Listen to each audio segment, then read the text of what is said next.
G'day, mate. So my live stream just cut off. I think the internet connection died, but I was nearly 2 hours in, so I thought that'll do it for today. But I was going to talk about a story, a novella by Herman Melville called Benito Sereno. So there was a captain, and his name was Captain Delano, and he saw a ship that appeared to be in a bit of distress. So he hailed it and went over and checked on it, and ran into the captain of the supposedly distressed ship was named Benito Sereno. And Benito says, "No, everything's great." So they carry on various conversations, and Benito Sereno, Captain Sereno's very devoted servant, Babo, very devoted black servant, never leaves his side. During every conversation, Babo is right there with Benito Sereno. And Captain Delano, a little uneasy about Benito Sereno's ship because there are very few Spaniards on the ship and an overwhelming number of slaves. Like, how can this tiny number of Spaniards, how can they maintain order when they're so dramatically outnumbered by the slaves? And there are some odd things going on. This slave, smacks some white kid in the face, and there are no repercussions for the slave.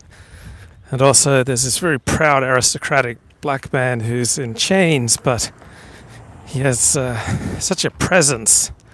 It just seems off-putting that this guy's in chains. Something doesn't seem quite right.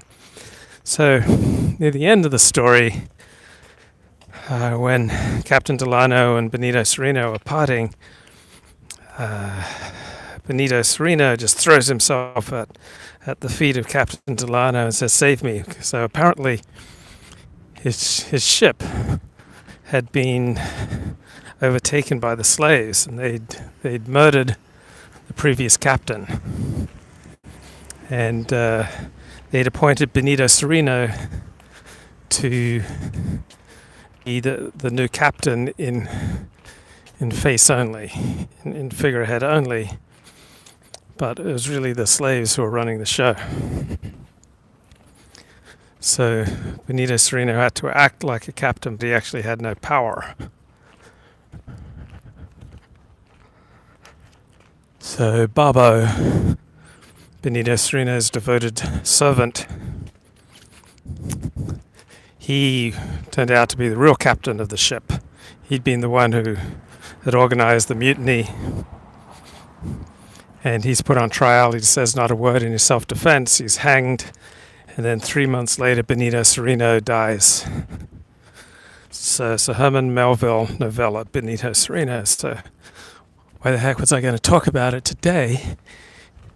Carl Schmitt cites this work more than any other work. Like, it's his favorite piece of literature to cite. And Carl Schmitt would often sign his correspondence BC for Benito Sereno. So why did Carl Schmitt love Benito Sereno, particularly during the late 1930s, 1940s and afterwards? And that's because Carl Schmitt saw himself as Benito Sereno. He saw himself as effectively captured by this dark uprising of, say, National Socialism, and that he was forced to act a role that he didn't really believe in, but he was forced by circumstance, by this uprising, to play this role. So Carl Schmitt saw himself pretty much as a victim. Like, I think anyone who so strongly identifies with Benito Sereno, I think they could only do that if they saw themselves as victims, right? No happy, high-achieving person is going to see themselves as Benito Sereno. So Carl Schmitt saw himself as a victim. And he devoted approximately 40 years of his life after the end of World War II to trying to rehabilitate his reputation with mixed success.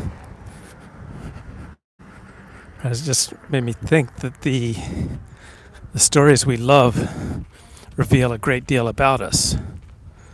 It reminds me of a point that Walker Connor made in his book on nationalism, that the poetry of a nation will probably reveal more about the character and self-identification of the nation than any political science survey, because nationalism is a non-rational feeling and it is best expressed through poetry and song.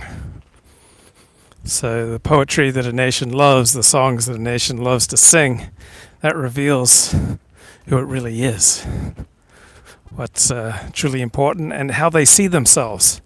So Carl Schmitt cited Benito Sereno more than any other work reveals that that's how he saw himself. And just that single insight gives you a glance into the soul of Carl Schmitt. That's how he looked at the world, that he was this captain. He was this man who'd been forced to play a role as a captain because there's been a mutiny and the forces of darkness have taken control, and now he is the puppet for the forces of darkness.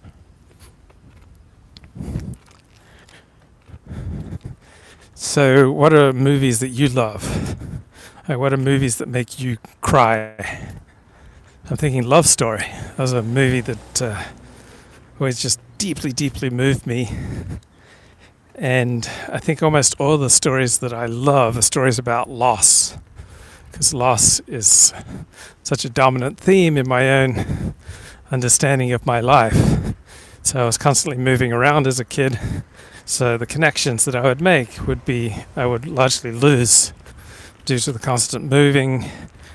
I was in foster care for many years, like from age 1 to 4, because my mother was dying of cancer. Then, of course, the loss of my mother. With that, the loss of a happy home.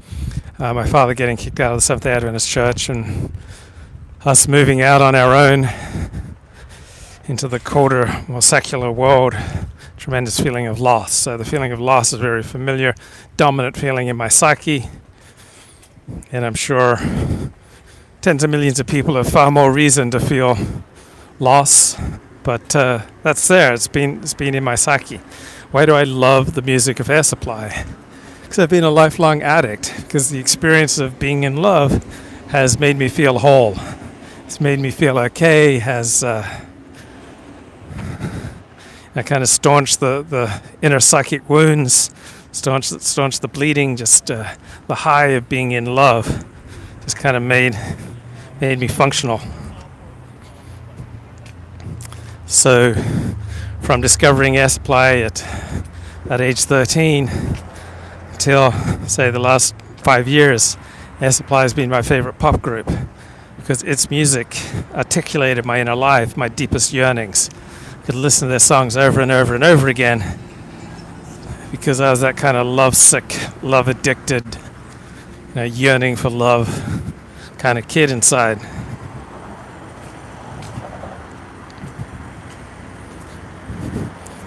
So what music do you love, or what stories do you love? So now that I started to get my life together the last few years, stories of loss and all that love-sick music doesn't mean as much to me now as it used to when I was in more of these compelling emotional addictions.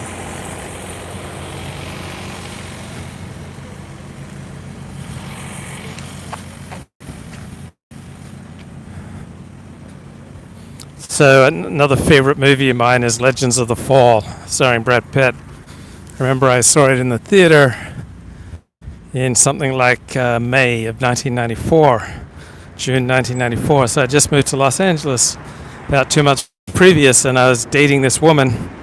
I'd gone out with her 3, 4, 5 times, and she still hadn't slept with me. So I was feeling very frustrated, very needy, and we went to see this movie, Legends of the Fall. And then about halfway through the movie, the Brad Pitt character, who I'd already begun to identify with as the kind of strong, silent type who's unable to articulate his emotions and feels kind of driven to a solitary, adventurous life. I guess he probably played into my self-image of being the strong, silent type, the laconic male. So halfway through the movie, Brad Pitt's already had more than his share of heartache, and then his wife is killed by an accidental ricochet of a bullet from law enforcement. And I think that just tapped into my own chip on my shoulder about law enforcement, about authority. I think that's what that tapped into. And Luke, I implore you to try TikTok. So that tapped into my own suspicion and hatred of authority. It tapped into my empathy for what it's like to lose your mother when she's young. So Brad Smith lost his wife when she was young, just reminded me of my mother. And so for the last half of the film, I was sitting there with this woman that I was really hoped to take to bed and never did. I was just crying. Just cried and cried. That's never happened. I mean, I've shed the occasional tear at a movie, but I cried for like an hour. So I just moved to LA. I was insecure, just coming out of 6 years of chronic fatigue syndrome. And I was scared and frightened, looking for the reassurance of a woman going to bed with me. And in my anxiety, I watched this movie, and it just triggered me. It's weird when adults use apps that usually only teenagers use, like TikTok. Absolutely. It's never occurred to me to use TikTok. So what stories do you love? Because if you share the story, that will reveal a snapshot of your soul. We love stories because they speak to us in a particular way.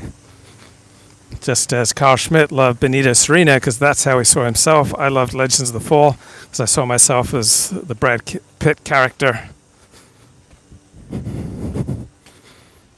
Another movie that I loved is A Perfect World, starring Kevin Costner. And in this movie, Kevin Costner breaks out of jail with an acquaintance, and they ended up taking along this Jehovah's Witness kid who's never experienced much of life. So that strongly reminded me of my own childhood as a Seventh-day Adventist, that I felt there was so much of the world I did not get to experience. So that spoke to kind of some of the bereft feelings I had from my childhood. I grew up in a way that I never really knew what a cousin was or an uncle or a niece because I had so little contact with extended family because just my parents and I were Seventh-day Adventists, but none of our relatives were. And so because they weren't saved, we didn't really have much to do with them. So being part of this extreme religion, Seventh-day Adventism is kind of akin to Jehovah's Witness. We were separate from the world, and I felt like I missed out on much of life by being a Seventh-day Adventist, being sheltered from the world. It had its good parts and its bad parts, so watching A Perfect World just really grabbed me right here. Okay, oi mate, getting a bit of fresh air, are you? You bet I am. No worries, mate. It's beautiful out. It's 82 degrees. Air is nice and clean in LA. Hardly any cars on the road. Do you know that I read in the LA Times yesterday that 60% of car trips in America are for 6 miles or less. So maybe we could start walking those distances or biking. So nice when there are very few cars on the road, not nearly as many people. Yeah, base Luke patrolling his neighborhood, watching out for anti-Semites, that's right. So it's nice having clean air here in LA. It's so much quieter with very little traffic. People are out on the streets walking. People are friendly, even though we're not getting too close. Very few people are dying in car accidents. There are very few traffic jams. Life is just, in some ways, much more relaxed. really pleasant. So 60% of our car trips in America are for less than 6 miles. Wouldn't it be nice if we started walking those miles or biking? Now I sound like a lefty. We're going to turn boulevards into bike paths. Right, another movie that I love, I think is very revelative of my own psyche. Yeah, it's like living in the outback right now, is The Nostradamus Kid. Australian movie, came out about 1992. 2 neighbours of mine killed in the last 3 days in traffic accidents. Wow, that's unusual because there's not much traffic out there. Though I heard someone did the Cannonball Run. Yeah, never thought I'd hear Luke advocate biking.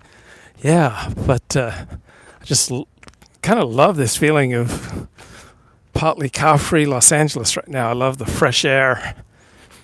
I was so skeptical when I read that article in the LA Times advocating, wouldn't it be nice if LA had a lot less car traffic? So I was predisposed to not like it. And then I read it and I thought, oh, these are a lot of good points. I like how much cleaner the air is. I like that fewer people are dying in accidents. I like that it's just quieter. I like that there isn't all this, tire dust and, brake pads and emissions in the air, polluting the air. I like that there's just not the frantic, car jams all over LA. So it's just so quiet and peaceful there. Yeah, mate, it's just like the outback. Okay, The Nostradamus Kid. Anyone watch that? So it's about the Seventh-day Adventist kid who becomes convinced that the world is coming to an end, but he doesn't want it to end before he gets to bed the pastor's daughter. I really could identify with that. When I was growing up, I didn't want the world to end until I bedded the pastor's daughter. I also had that similar obsession about the world coming to an end. My dad did a PhD in eschatology. So we had all these nutters coming over to the house wanting to yak to my old man about eschatology, the time of the end, signs and portents. This guy's trying to pick up this chick and try to convince her to go to bed. And he's telling her there are signs and portents. I don't know, is that very effective? I guess it all depends on the time, the circumstance, and the delivery. Oh, I love The Nostradamus Kid. I probably watched it 5 times. I might just do a blow-by-blow of the movie. I've done a few streams about it already. It just holds up really well for me. And it was a commercial failure. I think it got mixed reviews. A lot of politically incorrect stuff in it. Yeah, climate change is the new eschatology. Good point. Remember, there are these Seventh-day Adventist boys who are convinced that the world's coming to an end that night. So they asked themselves, what should we do? Well, we should go rape all the women. Disavow. But they're at the Seventh-day Adventist church camp. The Nostradamus Kid. Great movie. So tell me about the movies, the stories, the music that you love, and I'll tell you who you are. Aussie movies in general seem to be a bit politically incorrect. That's right. Jim Goad says that he says that Aussies are about the most politically incorrect people there are, and while at the same time their media is incredibly politically correct. So the discrepancy between Aussies and the media is dramatic. Romper Stomper, Bad Boy Bubby. All right. WAIT. That's an acronym for Why Am I Talking? It's good, isn't it? WAIT. Why am I talking? So this is the Kabbalah Center right behind me there. Go in, might have a chin wag with Madonna, get some holy water and some of those red strings for your wrists. Good old Kabbalah Center. Why am I talking? So, good question to ask yourself. And you can just sit there and pause and you can think until you have something to say with confidence and clarity. Why am I talking? Right, so for every one time that I've gotten in trouble in life for not talking, I've probably 100 times gotten into trouble for talking too much. So I need that. Wait, why am I talking?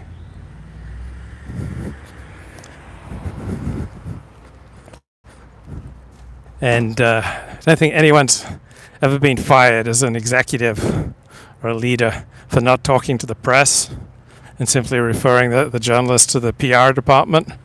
Right? Nobody's been fired for that, but thousands of people have been fired for talking to the press. So it's an ironic question for a live streamer to ponder and to offer. Wait, why am I talking? That's a good one. You should have a reason for talking. There should be a purpose to your conversations. There should be a purpose to your live streams. The purpose may just be to connect with people with whom you share common values, or to have a laugh, or to enlist them in a cause, or to ask for help. Yeah, keep Biden talking. Yeah, man, he doesn't seem like the sharpest tool in the shed. So give me some of the movies that you guys love. Give me a movie that you love, and then tell me why you love it, and I'll get a snapshot of your soul. Give me a short story or a novel that you love, and I'll get a snapshot of your soul. Wait, why am I talking? And then whenever someone's talking to you, it's because they want something from you. It's a topic I covered yesterday. Don't know if you have any thoughts on that. So why do people talk to you? What is it that they want? They simply want reassurance. They simply want an audience. They simply want to know that they matter to you. They simply want to connect with you. Do they want to enlist you in a cause? Do they want to make money off you?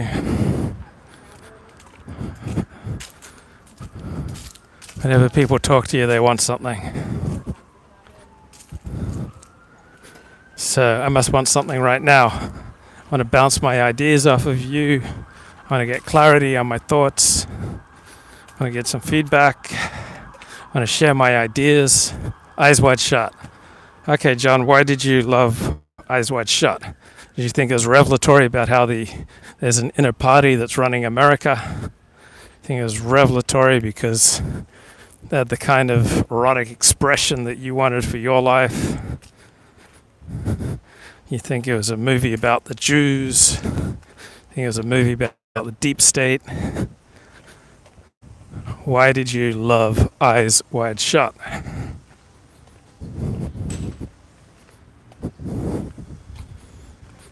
I remember had this rabbi, Mordecai Finley, said that when there's a text that resonates with you, you should ask, why do I love it? So usually you'll love a movie or a text because it reflects your deepest desires, usually to be loved, to be appreciated, to be respected, to be understood, to be correctly valued, to be discovered. That's why we love stories and texts, because they resonate with our deepest values, and probably the deepest yearning for most people is to be loved, to be heroic. We see ourselves as heroic, but no one else does, so we love movies about unsung heroes or misunderstood heroes. If we're consistently misunderstood, we're going to resonate to stories of those who are misunderstood. So usually we'll love a movie because it reflects our own yearnings to be recognized, to be valued, to be idolized, to be loved, to be appreciated. Okay, it was a movie that showed how depraved some rich people behave. Is that the movie where Tom Cruise almost beds an infested prostitute? Yes. It is. So often we'll love a movie because we imagine ourselves as like some heroic male figure that we've always wanted to be. or even consider ourselves to be, but nobody else sees us that same way.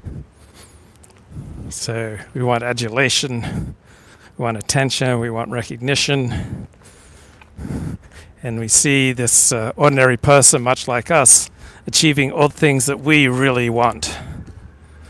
So I think that's why we love a story. We may feel consistently underappreciated, misunderstood, not valued, invisible, even low in status, lacking appropriate recognition for our contributions, our gifts, our talents. We may probably feel like we're toiling away in obscurity. And then we watch a movie about some other bloke who's toiling away in obscurity, and suddenly he receives the recognition, adulation, love, sex, excitement, heroic role that we have always yearned for and believe that we deserve. Bye-bye.